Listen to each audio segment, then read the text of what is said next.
Австрія збирається розірвати контракт на постачання газу з Росії. Ось так от про це сьогодні повідомляє Reuters. Знаєте, відбувається це все на фоні високих цін на імпорт та політичних наслідків від співпраці з Росією. Тож влада Австрії серйозно розглядає питання більш рішучих дій щодо зменшення частки російського газу в імпорті країни.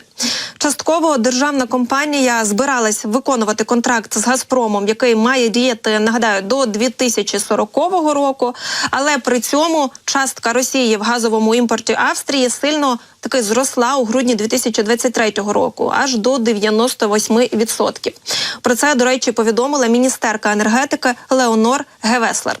Вона також зазначила, що російська частка взагалі в газовому ринку Австрії неприпустимо велика, дійсно, і що її міністерство навіть доручило економічному аналітичному центру підготувати до літа цього року дослідження про економічні наслідки розірвання контракту та небезпеку збереження залежності від російського газу.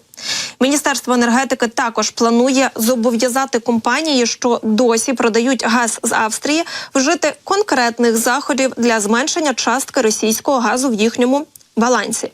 Тож, як бачимо, дійсно, попри те, що росіянці усіляко зараз намагаються говорити про те, що санкції не працюють, що у них все там добре і вони продовжують продавати свій газ, от маємо сьогодні таку новину. Це теж, в принципі, погодьтеся, втішна новина для усіх нас, тому що все більше країн починають розуміти, на які ризики вони наражають себе, продовжуючи співпрацювати з терористами, вбивцями та окупантами, тобто з росіянами.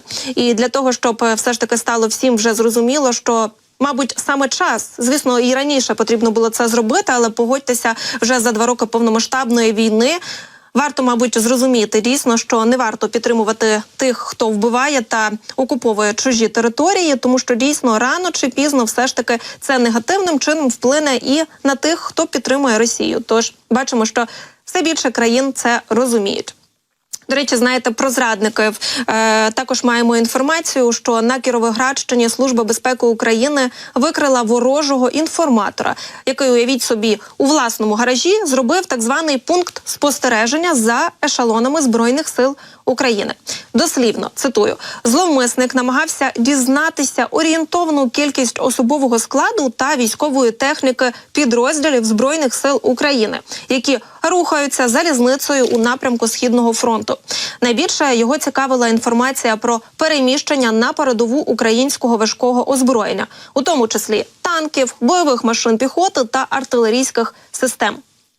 І ось, як виявилося, за даними слідства, ворожим інформатором виявився місцевий житель, який майже 20 років проживає на території Росії. А перед початком повномасштабного вторгнення Російської Федерації він випадково приїхав в Україну, щоб продати тут майно і повернутися до країни-агресора.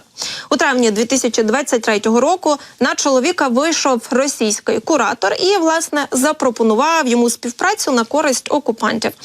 Зловмисник, в свою чергу, мав передавати загарбникам інформацію про кількість особового складу та військової техніки підрозділів Збройних сил України, які, як я вже казала, рухаються залізницею у напрямку Східного фронту.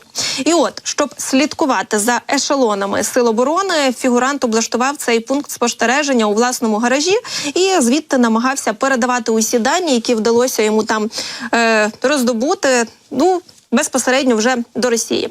Та співробітники СБУ, як стверджують, чоловік навіть обходив місцевість і приховано фіксував місця базування українських військ. А для маскування постійно змінював свої маршрути, а отриману інформацію надсилав вже потім агресору з різних геолокацій.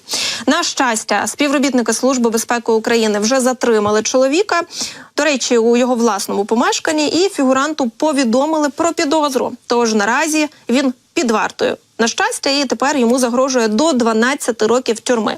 Щоправда, шкода, що тільки до 12, тому що мені здається, що таких людей потрібно просто саджати на довічне ув'язнення, тому що не мають права взагалі такі люди, в принципі, існувати поруч з нами. В принципі, ті, хто своїми такими діями намагаються підігрувати Росії, ба більше допомагати їй знищувати українців та Збройні сили України.